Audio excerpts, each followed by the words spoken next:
What? Good day, and welcome to What's Happening MoCo, an authentic, unscripted podcast from your Montgomery County government. Now, here's your host, Derek Kenny. Good day. Welcome to What's Happening MoCo. Today we have a serious subject, death by suicide. Something that happens far too often in our society, our world, and here in Montgomery County. Today to talk about suicide or the prevention of suicide and awareness thereof is Alnicia Gibson. And she's here to talk about her Montgomery County walk that's hoping to gain some traction around people being concerned, aware, and active in preventing death by suicide. Alnicia, how are you today? I'm good. How about yourself? I'm pretty good. It was Okay. a wonderful summer. I guess we're still technically in summer. Exactly. Supposed to be. Okay. How was your summer? It was hot. Yeah, it was very I hot. don't like the heat. How about today? Today was a nice day. It's okay. It's okay. All right. Okay. Well, I like days like today where it's nice and cool. Yeah, You know, true. I can wear a long sleeve jacket type shirt and Mhm. I'm not sweating too much. But give me a couple of minutes, I can make it I happen. understand. It's okay. Now, speaking of which, you have this walk. Yes. This walk coming up. And what's the name of the walk? And how long have you been doing this walk? Okay. The name of the walk is the Montgomery County Out of the Darkness Community Walk, and it's sponsored by the American Foundation for Suicide Prevention. And actually, I walked here this year. Year before, I was the co-chair, and like 6 years ago, I was a walk chair as well. So I've been doing it for quite a long time, All right. but it's my passion, so I'm excited to do it. And why is it your passion? Because actually, I attempted suicide as well. Oh. So I'm very transparent about it. Mhm. You know, that's why I connect with them. Can the Right. camera see? I want to show my little semicolon. Oh yeah, please show your My semicolon. semicolon. If you see this, Okay. this is if you've attempted, you try to put a period in your life, Okay. but you have a comma because you're supposed to continue All right. with your life. So you're not only supporting this march, you are someone that was directly affected by Exactly. death by suicide. But instead of having a period, you have a comma. Yes. And Yes. so with your life going on, you're adding to other people's lives. Exactly. And helping to prolong other people's lives That's through your true. good work as chair and co-chair and all the other Mhm. things you're doing. So where is your march taking place and when is it taking place? Okay, it's taking place on Sunday, September 21st. It starts at 9. That's registration. Registration starts at 9, and 10 o'clock, the walk starts. And it's at the Adventist Healthcare Soccer Complex. It's so long in Boyd's, Maryland. Boyd's, Maryland. Yeah, Okay. so we're very excited. All right, let's just say that one more time. Adventist Healthcare Soccerplex in Boyd's, Maryland. All right. And that's September 21st, 9 o'clock a.m. for registration. 10 o'clock. 10 you o'clock. Start walking. Okay, 10 o'clock to Mhm. start walking. Mhm. Is there any cost or anything No, of that nature? it's free. Just It's show totally- up. I will say I love it when it's free. So round of applause here when you can come, show up, show your support, and you and your family or anyone that's been affected or concerned about death by suicide, encourage you to show up and show your support. Please. What are some of the stats surrounding death by suicide that we should be aware of? Well, Maryland is the 15th leading cause of death for suicide. Whoa. Third leading cause is 15 to 24. Third leading cause from 25 to 34. Whoa. I'm Mhm. sorry. The third Mhm. leading cause amongst young people. Mm-hmm. 15 So- to 24. So overall, 15th cause of death in the county, but among people 15 to 24, Mhm. and 34 is the third. Mhm. Whoa, that's significant. Very true. And it's 25 to 34 for the third Mhm. leading, and it's 35 to 44 for the fifth leading. Oh wow, why do you think that is? Are there any things that people tend to in those age ranges? Why are the rates higher than the overall rate? Well, I think for 15 to 22, you, of course, have a lot of bullying. Mhm. And during that age, they're like transitioning from, teenager to being a young adult. Mhm. So I think that's a lot of pressure on them as well. Right. And they might not lead up to, certain people's expectations. Mhm. So I think in that age range, that's why it's the third leading cause. All right. Wow. So people out there, if they want to gain more information about your march, they want to contact you for more information about how to contribute Mhm. or whatever. Is there a website or a phone number they can call? Yes, I'm not giving my personal number though. I love y'all. Okay. But Well, hold on. If you want Alnicia's personal number, dial 202. know. Okay. 240. No, it's afsp.org, Okay. Montgomery CO. Okay. afsp.org/Montgomery CO. Okay. And this happens once a year. Correct. All Different locations though. Different locations. Okay. And are there other things throughout the year that you support or that people might want to gravitate towards when it comes to Mhm. education or support for or awareness of death by suicide? Right. Excuse me. The American Foundation of Suicide Prevention have so many initiatives in place Okay. as far as research and helping people that's lost someone or to prevent suicide. Okay. They have a lot of programs out. They advocate for public policy. But the main thing is for the Out of the Darkness walks Mhm. is they pour the money into the community. So Right. they offer free educational classes, Right. free assistance. So it's a good, and bringing the Mhm. darkness, that's the call to light. Bring the darkness to light. That's all right. Mhm. And that's what's happening in MoCo. Alnicia Gibson, thank you so much for being here and Thank you for having me. leading the charge or leading the march Mhm. against death by suicide here in Montgomery County, Maryland. Up next, we'll be talking about county resources and awareness of death by suicide. Hang on. What? All right, and we are back with Manuel Calero. That's right? Calero. Calero. Okay, cool. I made it a little bit more expressive than it needed to be. He's a therapist with HHS, and his specialty is death by suicide. Manuel, thank you for joining the podcast today and for helping us further the conversation about death by suicide awareness and often also offering resources. What can you tell us about your job as a therapist for the county? Well, I'm a therapist at the Montgomery County Crisis Center. Yeah. I've been there about 25 years now. It's basically think of it like a walk-in ER for Mhm. people that are having either emotional or mental health issues. So it's free of cost. You walk in there, you can talk to a licensed clinician, no charge. You can walk in, you can call on the phone. All right. We have mobile crisis response as well too, where we go out to the community and provide the same type of service that you would have in the office. We have it like at your house Oh, or in the wow, community okay. as well too. A lot of times we work in tandem with the police department as well too. We have another aspect of our job where, unfortunately, if there is a tragedy in the community or a completed suicide, obviously law enforcement is a typical first responder. So our role is to go out and provide support and comfort as much as we can to the family during that immediate loss that they're having at that time. It's great that there's a lot of thought put into how to respond to these tragic situations. Yeah, definitely. Yeah, no, like Yeah. I said, I've been there for a long time. I mean, I think I could be wrong, but I would say it's probably been around for about 40 plus years. 40 plus years. Yeah, Wow. definitely. Yeah. Now, you mentioned the crisis center earlier. How do people find the crisis center? And is there a website? So I'll give you the direct address on the phone number. Okay. It's 1301 Picard Drive. It's in Okay. Rockville, 20850. And the phone number is 240-777-4000. Real simple. Once again, 240-777-4000. Okay. Open 24 hours a day. We do have the ability to use language line. I myself speak Spanish, so I'm bilingual. We have other staff that speak other languages as well too. So it really is, it's not going to discriminate. I mean, whatever language you speak, we can probably accommodate you in some way. So just to be clear, it's 2 a.m. Someone's having a tough time. They remember that they saw on the What's Happening MoCo podcast that the crisis center is open 24/7. They can drive in their car, hop on a bus, get an Uber, Lyft, and Yeah. come to the crisis center.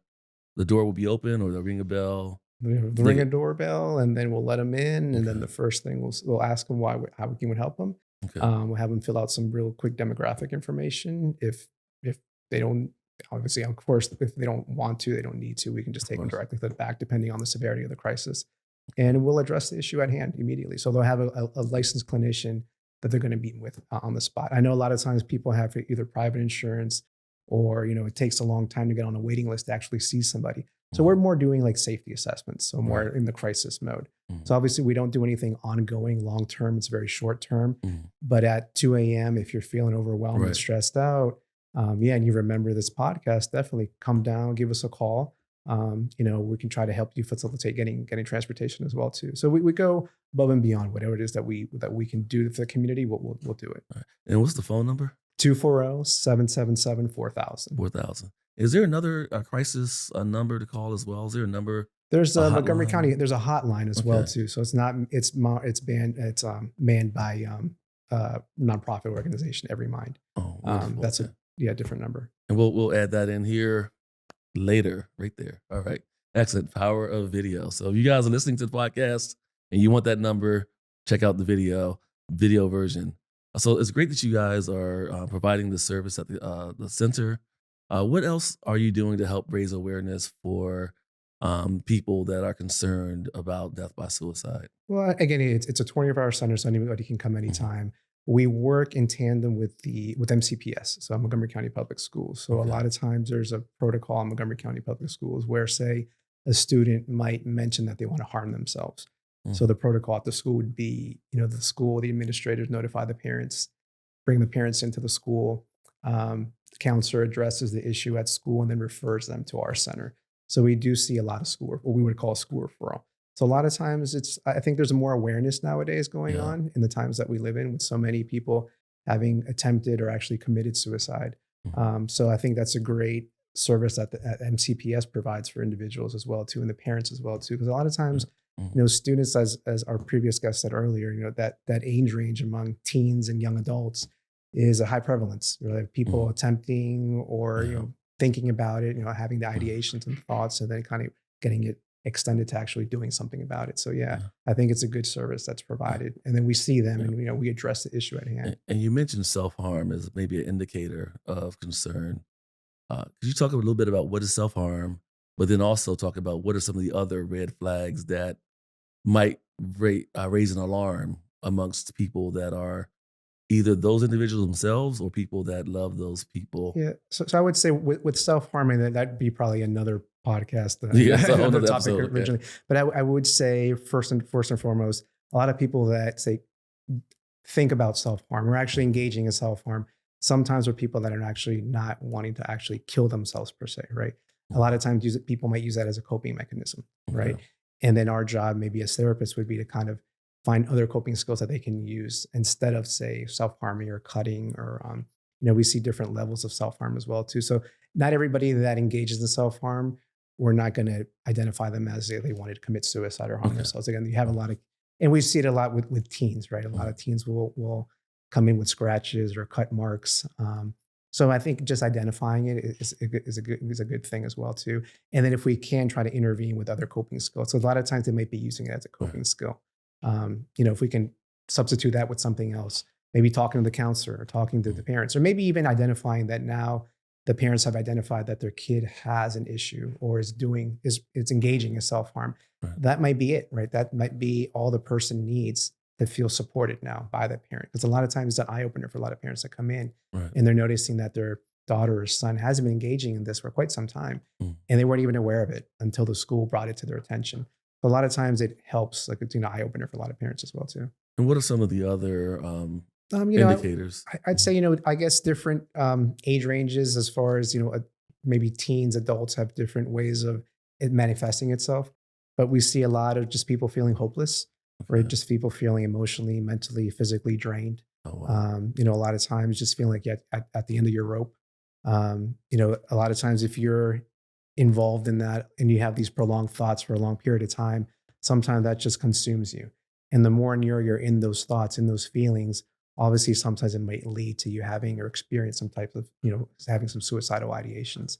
We also look at social withdrawal, right? If you were kind of isolating yourself, or you were someone who was very cheerful and going out a lot with your friends and family, and now all of a sudden you're just changing your behavior, you might find yourself more isolating or not enjoying the things that you used to, right? You could start developing like a depressive episode. And obviously being with those negative thoughts at a prolonged period of time, might lead you to develop these suicidal thoughts. So again, I would say everyone is different. The beauty of this job is that you get to meet so many different people. What works for some person might not work for others. What might be a red flag for one individual, it's probably not a red flag for the other one. But in my experience as a clinician, kind of, the helplessness, feeling worthlessness, helplessness, that the social withdrawal, And just a change in behavior sometimes we see as red flags. But obviously, there's different red flags for different people as well too. What have you encountered, or what do you say when you encounter people who are reluctant to seek help because they're not sure, because it could be embarrassing for the family, Of course, yeah. the individual may create conflict between family members. What do you say to people that are, I believe my loved one is looking to harm themselves or to take their lives away? What do you say to that person to encourage them to either step forward, or or moderate their approach, or what's the sure, what do you do? What do you say? Yeah. So I mean, obviously there's stigma, right? I think there's a lot of stigma with mental health. And me being Hispanic, I know in our culture, and I know in other minority cultures as well too, the fact of mental health in general is seen as taboo, right? Or there's a big stigma attached to it. So I think a lot of awareness and education, either for the family that might have somebody who's contemplating it or actually engaging in it or thinking about it, letting them know that it's not that you're crazy. I know we know we use that as a loose term, but Right. it's not the appropriate term. Obviously, these people, depression or suicide thoughts is something that hopefully can be treated, right? Hopefully can be addressed. Right. Unfortunately, there are individuals that do end up taking their lives at some point, and we deal with that on an ongoing basis at our job as well too. But stigma is one thing. I think we like to tell people to talk about it, right? And I know I'm not naive in wanting to believe that if you just talk about it, it's going to cure all. And it's Right. not, and I know it's not. But just sometimes letting other people know what you're going through is maybe all that support that you really need at that moment, at that time. Right. A lot of times I think people are fearful to approach somebody and ask that question. Mhm. I think there's a myth of saying, if I ask somebody, are they trying to harm themselves? I might put that thought into their head. Mhm. And I would say, no, if you really care about the person, if you're that concerned, go ahead and approach the individual. Don't be embarrassed. Don't be ashamed. Don't be Right. fearful. Mhm. If the person is thinking those thoughts, the thoughts are already there. Like nothing that you're going to do is going to make things worse, probably, right? Yeah. You're only going to address it. And hopefully maybe that person is going to feel like, okay, now this person really understands what I'm trying to go through. I think a lot of times we just try to validate feelings as well, too. I know we get a lot of calls from people all the time saying, I'm thinking about harming myself, or they kind of go into their story. Mhm. And I think a lot of times people just want to be heard, right? And not to have somebody fix them, say, or go to a Mhm. therapist, and people assume that the therapist is going to fix their problems. And Right. of course, I can't fix anybody's problems, right? I can only fix my Right. own, right? Mhm. But a lot of times people, Right. I think that's like I guess an obstacle for a lot of people. But Yeah. I think as a therapist, sometimes you're just there and you can validate. If the person wants to feel depressed, okay, I'll let them feel depressed. If they feel angry, okay, you validate their feelings. And a lot of times it's just that having that's emotional support. Okay. And then you can Yeah. deal with whatever deeper issues are going on with the individual. Wonderful, wonderful. Now, HHS is one of the county's largest departments. Are you within the behavioral health department? Yeah, behavioral area? health and crisis. Yeah. Now, what are some of the other areas that people can benefit from that may be listening to this podcast that does not involve death by suicide, but maybe other issues or dynamics that might benefit from the resources available? Yeah, so I know there's something called the Access Team that Mhm. provides mental health plus substance abuse. So it's kind of like Okay. a dual diagnosis clinic. So any individual that has, say, a substance use issue, with drugs or alcohol, concurring disorder as well too, would say it's associated with a mental health diagnosis as well too. They can access services through that program as well too, and I believe they have walk-in hours as well too. So all these services are free, as long as Yeah. you're a county resident. Some take We insurance. like free. Yeah, So exactly. many Yeah. times the barrier to getting help for families, Of course, especially yeah. families that are working hard to ensure the best for their families and making hard decisions. We don't want this to be a barrier. Of course, So it's yeah. free to get a lot of help in the And- county. Yeah, so you could get an assessment, and then Okay. from there they would kind of see, Mhm. I guess, what kind of level of care you would warrant. Right. Maybe something ongoing, maybe something more specific. Mhm. At our center, we do have a psychiatrist as well too. I know the Access Team has a psychiatrist as well too. So the services are out there. It's just sometimes looking and knowing where to go. That's what Okay. is the issue. And I have another question. So when someone seeks your help or makes the phone call, is there a level of confidentiality or, so that some privacy? Is there privacy associated with it so that families that are concerned about, I don't want my business in the street, so Yeah, to of course, speak. yeah. Okay. Yeah. I mean, and so another thing that we do, I mean, families can always call in and request for our team to go out and maybe evaluate their loved one as well too. Oh, wow. Okay. So that's something that we do with the mobile crisis team as well Okay. too. So again, you can either walk in or we can go to you. So I mean, we try to make it as easy as possible it is to get the service. But as far as the confidentiality, yeah, of course, we everything is confidential. As far as the phone calls aren't, they're not recorded. So I think a lot of times people are fearful that the lines being recorded or anything like that. But no, I mean, you come in and again, if we'll sit there on the phone with you as long as need be, to kind of get down to see what it is that you really need, or we'll invite you in, or we'll go see you. That's always an option as well too. That's great. That's great. Yeah. They'll come see you. It's like We'll come see you. like the Uber Eats of mental health. Mental health is Yeah. well fantastic. And sometimes that makes a difference. Definitely, because definitely. sometimes if someone they're just stuck. And you see them in their element. Yeah. You see them in their element at home, and Yeah. kind of you get a better picture as a clinician. You get to see what else is going on in their life as far as how they live and how they're Right. adapting to. Yeah, so Right. it's definitely. Okay. Excellent. Now, one more time, what's the address of the location, the hours, of course, the cost, and what's the phone number? So the address is going to be 1301 Picard Drive. That's Okay. Piccard Drive, Rockville, Maryland 20850. It's free service, All right. and the phone number is going to be 240-777-4000. All right. So thank you so much for being here Of course. today. And thank you to everyone over there in behavioral health for HHS, a good friend of ours on the What's Happening MoCo podcast. Just recently had a vigil. Was it a vigil against to raise awareness about overdoses?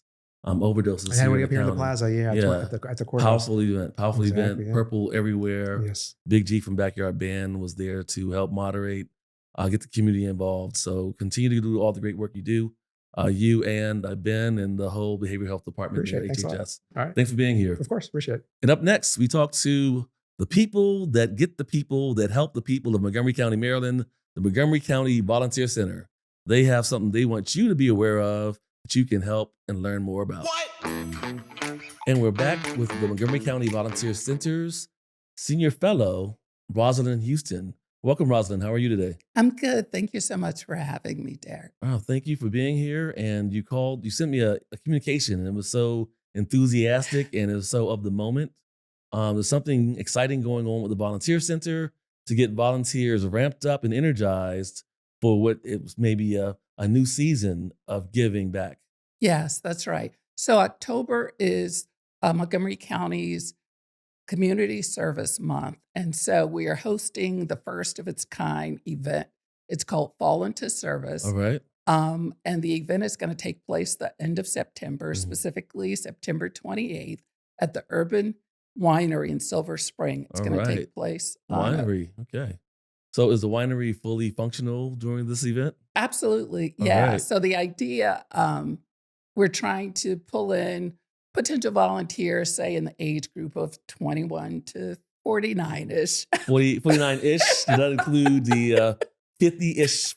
I'm not speaking for myself. I'm just saying this hypothetically, if there's someone, early 50s or whatever, they're still able to volunteer. Well, let me say this. Okay. I am in the 60-ish group and I will Right. be there. So, All right. Fantastic. yes. All right. I only say that age group simply because we have programs for the 50-plus group Yeah. and for the students. Understood. Totally understood. All right. And so where's the Urban Winery located? It's in Silver Spring, and I would have to. That's okay. Google Urban Winery or ask Siri to give you directions to the Urban Winery, and she'll be happy to do it, right? Correct. Also, you said, what was the date of that? It's September 28th. And it's fall. Yes. Fall. Yes. So But it's the play on the word because it is fall. exactly. Okay. Yes. Excellent. yes. Wonderful. All right. Yep. It's on a Sunday afternoon from 2 to 4. And the idea, as I said, to bring in this crowd that we haven't really targeted specifically in the past. And what we're going to do is have several animal welfare organizations represented. So we're going to have some cats and dogs and Oh, possibly some other critters when we find out on site? on site that at the day? winery Oh, that day. wow. Yes. So hold on. There's wine and cute fuzzy animals. But there's more. There's Okay. more. What more do you need? You have cute fuzzy animals and wine. Okay. All right. I'm sorry. What more? So we want to give individuals who may not have volunteered before or may not have volunteered recently as adults an opportunity to get a taste of volunteering. So we're going to have a few community service or service projects. So we're going to have 2 service projects specifically to make cat toys, and then 2 projects to make dog toys. Oh, wow. And so we'll Okay. donate those to the nonprofits that are going to be on site with us. But we just think having the service projects, in addition to giving those that participate an opportunity to kind of see what it's like to volunteer, we think that it'll bring in a lot of the social benefits of volunteering, right? So I'm sure you've heard about the male loneliness epidemic and the lonely, not you Male specifically. loneliness, what's I know that? you're I've not never a heard of part s- of that. Never I'm heard of such a thing. Oh my gosh. Guilty. Okay. But our last Surgeon General had said there's a Yeah. loneliness epidemic. Yeah. And I think for people in this age group, particularly if they don't have kids, for example, they may fall prey to that. Yeah. And so we think the service projects, as well as the animals, would be a good opportunity Right. for interact with other people. You know, the dogs and cats obviously give you an opportunity Right. to interact with their wow. handlers, and just the nature of the projects, it lends itself. It's almost an icebreaker in and of itself. Sounds like a fun environment for people, especially people that are a little shy. The animals will help bring them in, Yes. and you have something to focus on and be able to kind of, and Yes. that kind of get you excited about what's going on at the event, and maybe also excited about volunteering. Yes, Okay. yes. So something for the introverts, the Mhm. animals, and then the extroverts. Extroverts, yeah. And then people just like wine. How about that? People just like wine. Come on out there. No, we're and not it's okay. encouraging the wine drink, but we do want to patronize Of the course, of establishment that's, they've offered their space or Certainly. given up our space. We have a big heart for Montgomery County based businesses, and I'm not going to Yes. say it enough. We love Montgomery County based businesses, and anything that bolsters business in Montgomery County, Maryland, is something that we love Yes. to support. So Absolutely. that's wonderful that you guys are doing that. But that's not the only thing you guys do at the Montgomery County Volunteer Service Center. You are active all year long. What are some of the things that you want people to know about volunteering in the county with your organization? So, the mission of the Montgomery County Volunteer Center is to promote community service throughout the county. And we do that 3 ways: by recruiting both nonprofits as well as individuals and groups to volunteer, and then by connecting them primarily through our Montgomery Serves online platform. The website address is montgomeryserves.org. And their organizations have an opportunity to post any needs they have for volunteers. And then individuals can go in there and find opportunities to volunteer based on their specific wow. interests, location, lots of different options to find something that's a good fit for you. And then we support our nonprofits as well as individuals through training. Specifically, one of the things that we've rolled out recently is our R3 training, which is primarily for volunteer coordinators within our nonprofits. And so the R3 stands for recruit, retain, and reward. So giving them right. tools for managing volunteers throughout the life cycle. Additionally, we do monthly webinars for individuals who just want to learn how to Okay. use our platform to find the volunteer opportunity that's right for them. And then we also do a monthly orientation and partnership with Montgomery County Public Schools so that we teach Right. nonprofits who want to award SSL, our student service learning hours, to our students, what they need to do in order to qualify to Oh, be wow. SSL certified. That's very comprehensive. Yes. Now, what's the URL again? It's Montgomery Serves with Okay. an S.org. Okay, great. Is there a phone number people could call or email address associated as well? Volunteer at Montgomery Serves or Montgomery County, Maryland.gov. Volunteer at Montgomery County, Maryland. MD. Is it MD or Yes. is it Maryland? Thank you. Okay. MD.gov. All right, Thank you. great. All right. And then if you're watching the video, we'll have something right around here that will show you the exact email address and the web address. So, Ms. Houston, thank you so much for being here today. Is there anything else you want people to know about volunteering in the county before we close out? I would say I think this is an important time for lots of people in terms of getting into the volunteer space. One reason that I can think of course, unfortunately, we've had many people in this area who have lost their federal government jobs. Mhm. And while they're looking, we think volunteering Yeah. has several benefits for them. Mhm. For one thing, it can help you develop new skills that you may not have already to add to your resume. I'll Mhm. just share this short story about my daughter, who she's in North Carolina, but when she graduated from A&T, she moved to Charlotte and she began. Aggie Pride. Oh, are you Well, an no, Aggie? no. One of my friends went to North Carolina A&T, Okay. a great HBCU known for math, engineering, and sciences. Yes. Okay. Yes, my father Mhm. was an A&T grad, and so Okay. she followed in his footsteps. But in any case, when she moved to Charlotte, she volunteered to be an assistant coach of a girls' volleyball team. Now, Okay. she grew up in Montgomery County, and so she had played volleyball, Mhm. middle school, high school, club ball, and she just really loves it. Well, eventually that program got disbanded, but recently she lost her job when all the federal jobs and Mhm. grant Right. funding got pulled back.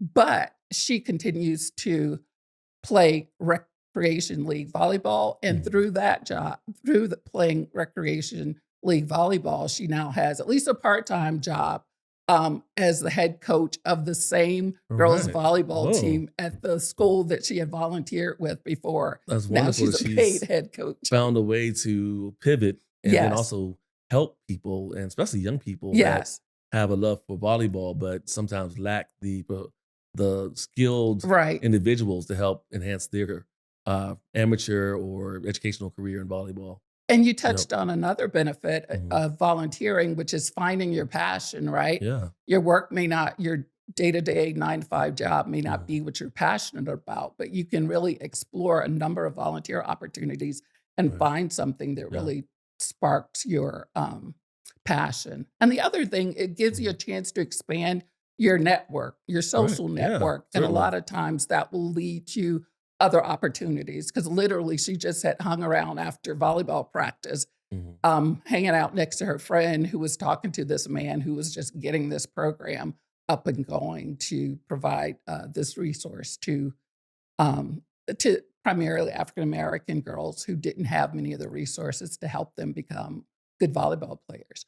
So, all of those reasons, developing skills, finding your passion, making connections, not being lonely, finding a sense of purpose so you Yeah. don't feel like you're just kind of Wow. drifting when you don't have a So job. many reasons to Yes, to volunteer in the county, volunteer. Yes, other than, just it's the right thing to do. yes, It's the right thing to do to yes, help your fellow man. It's rewarding, self-rewarding, but it also benefits the entire community. And by helping the community, you help the county. And by helping the county, you help individuals and residents within the county. And the Volunteer Center does a great job of leading that charge. Thank you so much for being here, Rosalind, Houston. And that's what's happening, I was going MoCo. to Here add you go. something You want to else. add something else? Oh, no, you Let can me always add, add because I'm something sure else. you Yeah. guys are going to Yeah. edit this. I'm Oh assuming. no, this is authentic. So they get the whole thing. So it's okay. No, Yeah, so please.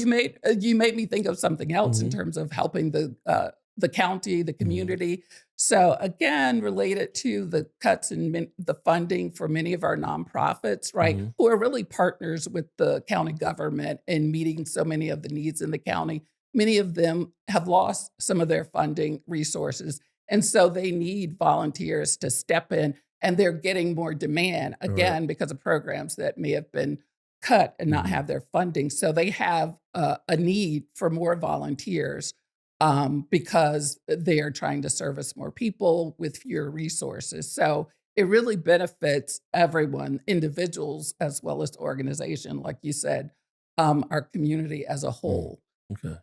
Well, thank you so much for being here. That's what's happening, MoCo, Montgomery County Volunteer Center, and they want you to fall into service Yes. with their organization with cute dogs and Yes. cats and bunny rabbits in line. Hopefully, we'll get the bunnies to come out. September 28th, Yes, Urban Winery. correct. All 2 to right. 4. Be there or be square. All right. All Thank right. you. All right. Take care. Thank you. All right. And if you're out there and you want to connect with the What's Happening MoCo podcast, follow us at What's Happening MoCo. What's Happening MoCo. That's it. Thank you. Bye. Thanks for listening to What's Happening MoCo. Please subscribe via your favorite podcasting platform and follow us on Facebook.